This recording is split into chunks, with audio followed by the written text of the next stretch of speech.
ព័រទៅដល់មានរបួសមាត់ហើយក៏របួសធ្មេញចាអាចនិយាយថាបែកធ្មេញនៅខាងមុខហ្នឹងតែម្ដងថ្ងៃនេះទទួលបានគេហៅថារៀងធូរស្បើយហើយប៉ុន្តែក៏នៅតែមានរបួសជាប់ដែរដូច្នេះมันអាចធ្វើការសម្ភាសដោយការមិនពាក់ម៉ាស់បានទេដូច្នេះឲ្យសូមការយោគយល់ផងចាចាប់តាំងពីពេលផ្ទុះអាវុធលើកទី1កាលពីខែកក្កដាបន្តរហូតដល់ការផ្ទុះអាវុធទៅលើជនស៊ីវិលនៅខែវិច្ឆិកាបន្តរហូតទៅដល់ការផ្ទុះអាវុធធ្ងន់ធ្ងរនៅក្នុងខែធ្នូនេះនាងខ្ញុំសូមជំរាបថានាងខ្ញុំមិនដែលបាត់ទៅណាទេហើយក៏មិនដែលស្ងៀមស្ងាត់ដែរជាក់ស្ដែងនាងខ្ញុំបានចូលរួមនៅក្នុងសកម្មភាពចុះទៅព្រំដែនជាច្រើនជាមួយនឹងស្ថាប័នទាំងរដ្ឋទាំងឯកជនទៅជួបផ្ទាល់ជាមួយនឹងបងនៅខាងនោះហើយក៏ដូចជាចូលរួមនៅមូលនិធិជាច្រើនដូចគ្នាពាក់ព័ន្ធជាមួយនឹង social media ក៏មិនបានមានភាពស្ងៀមស្ងាត់ដែរដោយសារតែនាងខ្ញុំក៏បានធ្វើការផុសនៅវីដេអូក៏ដូចជាសារជាច្រើននៅលើបណ្ដាញ Instagram របស់នាងខ្ញុំផ្ទាល់ចាប់តាំងពីថ្ងៃដែលផ្ទុះអាវុធលើកដំបូងមកម្លេះរហូតមកដល់ថ្ងៃនេះក៏នៅតែបន្តនៅក្នុងការផុស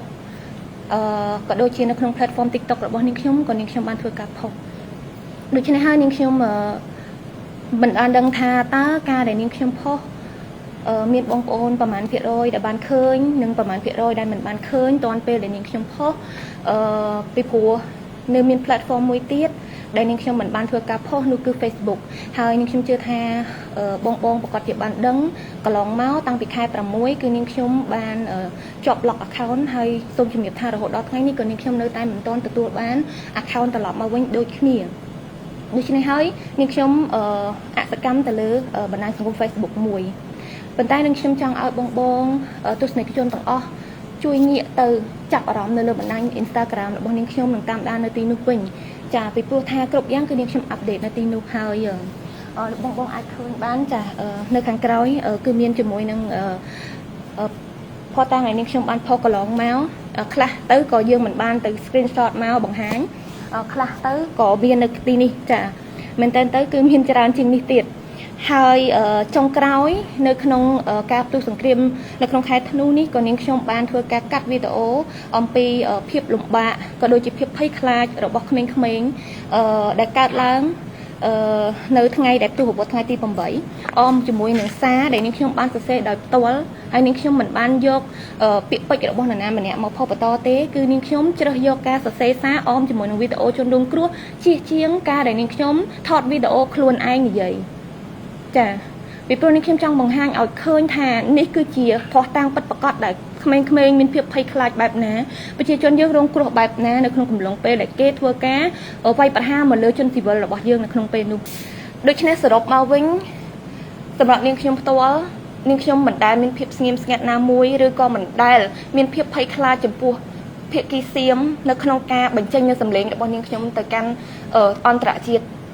ឬក៏ទៅកាន់ពិភពលោកឲ្យបានដឹងអំពីអ្វីដែលសៀមឬក៏ទង្វើរបស់សៀមដែលធ្វើមកកាន់ប្រជាជាតិកម្ពុជាម្ដងណានោះទេ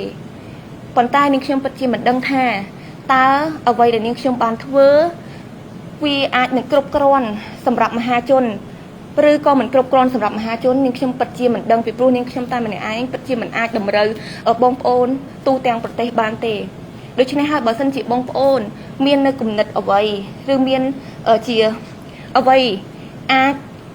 ជាការស្នើមកកាន់នាងខ្ញុំឬក៏ប្រាប់នាងខ្ញុំនៅក្នុងនាមយើងជាជនជាតិខ្មែរដូចគ្នាវិញជិះជាងការប្រើនៅពាក្យប្រមាថ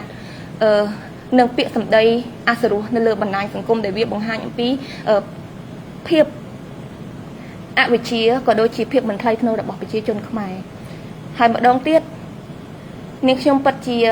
មិនដឹងថាតើពាក្យស្ងៀមស្ងាត់ដែលបងប្អូនបានសម្ដៅដល់តើវានៅក្នុងកម្រិតណា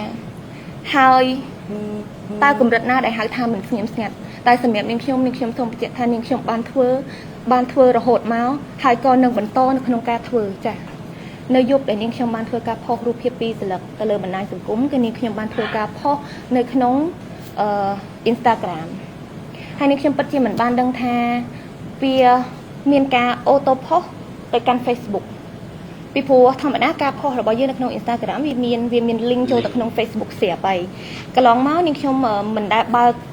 នៅប៊ូតុងមួយនឹងទេប៉ុន្តែនៅក្នុងថ្ងៃនេះមិនដឹងថាវាជាចៃដន្យអី ដែលបើកប៊ូតុងហ្នឹងចូលទៅក្នុង Facebook ដោយមិនដឹងខ្លួនហើយបងអាចឃើញបាននៅខាងក្រោយនេះគឺជាសាររបស់ខ្ញុំជាមួយនឹង client របស់ខ្ញុំដែលគាត់មានការភ្ញាក់ផ្អើលនៅពេលគាត់ឃើញខ្ញុំផុសនៅលើ Facebook ហើយគាត់ផ្ញើមកខ្ញុំទាំងយប់សួរថាតើ Facebook របស់ខ្ញុំទទួលបានវិញមែនតើយើងអាចសហការធ្វើការផុសនៅ product របស់យើងទៅលើ Facebook បានអត់ហើយនាងខ្ញុំខ្លួនឯងភ្លាមនោះមានការភ្ញាក់ផ្អើលមែនតើក៏បានធ្វើការសួរនាំថាយើងធ្វើម៉េចដើម្បីព្រោះនាងខ្ញុំមានការព្រួយបារម្ភដូចគ្នាថានឹងមានការយល់ច្រឡំថាខ្ញុំទទួលបាន Facebook មកវិញទៅវាអាចជាការយល់ច្រឡំរបស់បងប្អូនមកកាន់ខ្ញុំវានាំតែពិបាកនៅពេលក្រោយអញ្ចឹងនៅក្នុងយប់នោះនាងខ្ញុំក៏ធ្វើការសម្រេចចិត្តនៅក្នុងការលុបផុសនោះចោលគឺលុបចេញពី Instagram ដែលយើងចុច delete box អញ្ចឹងវាក៏បាត់ទៅលើ Facebook ដូចគ្នាអញ្ចឹងផុសហ្នឹងក៏ធ្វើការក៏បាត់នៅក្នុងយប់នោះភ្លាមហើយនាងខ្ញុំក៏ជ្រើសយកការផុសនៅលើ IG Story ដើម្បីជម្រាបជូនជាដំណឹងទៅកាន់បងប្អូននៅក្នុងយប់នោះដូចគ្នាខ្ញុំជម្រាបជូនថាកុំមានការយល់ច្រឡំដែលខ្ញុំបាន Facebook វិញមែនតើវាគឺជាការ auto post ពី IG ទៅទេខ្ញុំបានជម្រាបជូនដំណឹងហើយខ្ញុំព្រោះដោយសារខ្ញុំគិតថាប្រកាសជាមានសំណួរមួយនេះមកហើយចាថ្ងៃនេះពិតជាមានសំណួរមួយនេះមកដូចគ្នាខ្ញុំសង្ឃឹមថាបងប្អូននឹងយល់អំពីបញ្ហានេះហើយសូមបញ្ជាក់ម្ដងហើយម្ដងទៀត Facebook របស់នាងខ្ញុំរហូតមកដល់ថ្ងៃនេះគឺនៅមិនទាន់អាចចូលទៅបានទេប៉ុន្តែសូមជំរាបដែរដោយសារតែមានស្ថាប័នរដ្ឋដែលជំនាញនៅខាងផ្នែកនេះតែម្ដងបងគាត់កំពុងតែទទួលជួយនាងខ្ញុំហើយដូច្នេះវាធ្វើឲ្យនាងខ្ញុំមានសង្ឃឹមខ្ពស់ដែរនៅក្នុងការដែលទទួលបានវិញប៉ុន្តែបើសិនជាក្នុងលក្ខខណ្ឌថាមិនទទួលបានវិញទេនាងខ្ញុំក៏គ្មានគម្រោងនៅក្នុងការបង្កើត Facebook ថ្មីដែរក្រោមហេតុផលទី1គឺនាងខ្ញុំគិតថា Facebook ថ្មីក៏មិនអាចមានឥទ្ធិពលដូចជា Facebook ចាស់ដូចគ្នាតម្រូវឲ្យយើងក៏ត្រូវការពេលវេលាដូចគ្នាទី2វិញទៀតនោះនាងខ្ញុំក៏មិនសូវសកម្មនៅលើបណ្ដាញសង្គម Facebook ស្រាប់ទៅហើយដូច្នេះហើយ Facebook មានឬមិនមានក៏មិនបាន affect ទៅដល់ការងារនាងខ្ញុំដែរចាតកតងមួយសំណួរនេះដែរខ្ញុំជឿថាប្រកាសជាមានសំណួរបន្តឆ្ងល់ថាបើអញ្ចឹងហេតុអីបានជាពាក់ព័ន្ធជាមួយនឹងបញ្ហាប្រទេសមិនព្រមធ្វើការផុស IG ហើយតទៅ Facebook ទៅដើម្បីឲ្យខាង Facebook បានឃើញខ្ញុំសូមជំរាបផងដែរអាចនិយាយបានថាវាជាភាពមិនក្លាហានរបស់ខ្ញុំខ្លួនឯងដែលខ្ញុំកន្លងមកមិនថាទៅលើកិច្ចការអីមួយបើវាមិននៅក្នុងដៃក្នុងការគ្រប់គ្រងរបស់ខ្ញុំទេខ្ញុំមិនហ៊ានបន្ថយទេដូច្នេះហើយ Facebook គឺខ្ញុំមិនអាចមានវិធីណាចូលទៅមើលឬក៏ចូលទៅ control វាបានដូច្នេះបើសិនជាយើងប្រើប្រាស់ការផុសនៅក្នុងបណ្ដាញ Instagram ឲ្យតចូលទៅក្នុង Facebook បានតែត្រឹមឲ្យឃើញក៏ប៉ុន្តែបើសិនជាវាមានបញ្ហាអីនេះខ្ញុំគ្រប់គ្រងអត់បានដូច្នេះនេះខ្ញុំអត់ហ៊ានបន្ថយជាមួយនឹងទង្វើបែបនេះទេអញ្ចឹងសង្ឃឹមថានៅចំណុចនេះបងដែលនៅទីនេះផ្ទាល់នឹងយល់និងមហាជននឹងយល់ចំពោះចំណុចនេះចា៎ថ្ងៃនេះខ្ញុំសូមបញ្ជាក់ទៅដល់បងប្អូនជនរួមជាតិទាំងអស់ឲ្យបានដឹងថានាងខ្ញុំមានសញ្ជាតិខ្មែរតែមួយមានផ្ទះតែមួយនៅប្រទេសកម្ពុជាមិនមានផ្ទះនៅបរទេសទេមិនមានសញ្ជាតិបរទេសណាមួយទេហើយនាងខ្ញុំមានឪពុកជាជនជាតិខ្មែរ 100% ហើយឪពុកនាងខ្ញុំគឺជាមន្ត្រីរាជការដែលធ្វើការបម្រើប្រទេសជាតិមួយនេះនិងបម្រើប្រជាជនទាំង17លាននាក់ដូចគ្នាសមាជិកគ្រួសាររបស់នាងខ្ញុំក៏ជាយោធាដែលធ្លាប់ឈរជើងការពារប្រាសាទព្រះវិហារការពារសង្គ្រាមជាមួយសៀមឆ្នាំ2008ដូចគ្នាដូច្នេះបងប្អូនមិនបាច់មកប្រាប់នាងខ្ញុំថានាងខ្ញុំមិនទទួលអារម្មណ៍ឈឺចាប់ដូចជាគ្រួសាររបស់កងទ័ពនាងខ្ញុំមិនយល់ទេគ្រាប់មិនតាន់ធ្លាក់ដល់ផ្ទះខ្ញុំនាងខ្ញុំមិនយល់បងប្អូនបាច់ប្រាប់ខ្ញុំទេខ្ញុំធ្លាប់ទទួលអារម្មណ៍នឹងហើយអារម្មណ៍ដែលឃើញសមាជិកគ្រួសារយើងរៀបពវិចនៅក្នុងការចេញទៅជួមមុខនាងខ្ញុំស្គាល់មកហើយអញ្ចឹងនាងខ្ញុំសូមជម្រាបនៅទីនេះម្ដងទៀតនាងខ្ញុំឪពុកនាងខ្ញុំក្រុមគ្រួសារនាងខ្ញុំគឺជាជនជាតិខ្មែរ 100% ដែលកំពុងតែធ្វើការបម្រើប្រទេសជាតិមួយនេះបម្រើដល់ប្រជាជនទាំង17លាននាក់ដូចគ្នាដូច្នេះហើយសូមមេត្តាឈប់បន្តនៅការចែកចាយឬក៏ការលាបពណ៌ប្រមាថទៅលើក្រុមគ្រួសារនាងខ្ញុំទៀតចា៎តកតងជាមួយនឹងការដាក់ទៅលើ screen នៅ Times Square ចំពោះបញ្ហានេះនាងខ្ញុំទទួលស្គាល់ថានាងខ្ញុំពិតជាបរាជ័យនៅក្នុងការចរចានៅក្នុងការដាក់ជូនបងប្អូនជនរួមជាតិពិតមែនក្រោមមូលហេតុការចរចាគឺចាប់ផ្ដើមនៅក្នុងថ្ងៃទី25យើងផ្ទុះអាវុធនៅថ្ងៃទី24នាងខ្ញុំបើកការចរចានៅក្នុងការដាក់ទៅលើ screen នៅខាងក្រោយនេះគឺសុទ្ធតែជាភស្តុតាងនៅក្នុងការឆាតទៅកាន់ខាង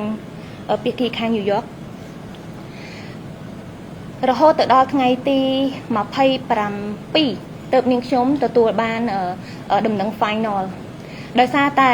ពាក់ព័ន្ធជាមួយនឹងការដាក់ទៅលើ screen វាមាន policy ជាច្រើនពាក់ព័ន្ធជាមួយនឹងនយោបាយឬមួយក៏រូបភាពណាដែលបង្ហាញអំពីហិង្សាគឺយើងមិនអាចដាក់ទេដូច្នេះហើយយើងធ្វើការសម្រួលធ្វើយ៉ាងណាឲ្យទាំងខាងគេក៏អាចទទួលយកនៅលក្ខខណ្ឌរបស់យើងពីខាងយើងក៏អាចគេហៅថាដូច win-win ទាំងសងខាងនៅចុងក្រោយគឺអ្វីដែលសម្រាប់បានហ្នឹងគឺនាងខ្ញុំដាក់រូបភាពជនភាគសឹករបស់យើងព្រមជាមួយនឹង #Justice for Cambodia ដើម្បីបញ្ជូនទៅហើយគេក៏បាន approve ប៉ុន្តែនាងខ្ញុំជឿថាជនរួមជាតិទាំងអស់ប្រកាសជាបានចាំថានៅក្នុងថ្ងៃទី27នេះគឺជាថ្ងៃដែលយើងទាំងអស់គ្នាទទួលបានដំណឹងថាប្រមុខរាជរដ្ឋាភិបាលយើងកំពុងតែនឹងត្រៀមនៅក្នុងការចរចាចុះកិច្ចព្រមព្រៀងប័ណ្ណឈប់បាញ់នៅថ្ងៃទី28ពេលរសៀលដូច្នេះហើយនៅក្នុងនាមនាងខ្ញុំជាសិល្បករនីកម្ពុជាមួយរូបរស់ក្រោមស្លាប់សន្តិភាពនាងខ្ញុំមិនអាចធ្វើការសម្រាប់ចិត្តដោយចិត្តឯងធ្វើនៅទង្វើណាមួយដែលបង្កនៅការញុះញង់ឬមួយក៏ឌៀមដាមបន្ថែមនៅកំហឹងបន្តទៅទៀតទេដូច្នេះនាងខ្ញុំក៏ធ្វើការតាក់ទងទៅខាងគាត់សុំពន្យាពេលរងចាំស្ដាប់នៅលទ្ធផលនៅថ្ងៃទី28ពេលរសៀលសិនហើយដោយនៅថ្ងៃនោះយើងក៏ទទួលបានជោគជ័យនៅក្នុងការចុះកិច្ចព្រមព្រៀងលើបទឈប់បាញ់ហើយក៏ចាំបានថាប្រជាជនកម្ពុជារបស់យើងទាំងអស់មានភាពសប្បាយរីករាយនិងសាទរខ្លាំងមែនទែនក៏ជាមូលហេតុដែលធ្វើឲ្យនាងខ្ញុំធ្វើការ cancel នៅការដាក់នៅ billboard នេះតែម្ដងពីព្រោះការដែលយើងទទួលបានសន្តិភាពហើយយើងមិនមានហេតុផលអីនៅក្នុងការដាក់ billboard ដើម្បីញុះញង់ទៅដល់ភាគីម្ខាងទៀតឬក៏បង្កជាកំហឹងទៅដល់ភាគីម្ខាងទៀតនោះទេយើងគ្រប់គ្នាគឺសុទ្ធតែត្រូវការសន្តិភាពដូច្នេះហើយនាងខ្ញុំក៏បញ្ចប់វាត្រឹមនឹងហើយនាងខ្ញុំក៏មិនដែលមានឱកាសនៅក្នុងការប្រាប់ពីមូលហេតុទាំងអស់នេះទៅដល់បងប្អូនទាំងអស់គ្នានាងខ្ញុំទុកឲ្យបងប្អូនទាំងអស់គ្នាធ្វើការយកនៅចំណុចនេះដើម្បីមកឌឺដងក៏ដូចជានិយាយដើម្បីភាពសប្បាយរីករាយរបស់បងប្អូន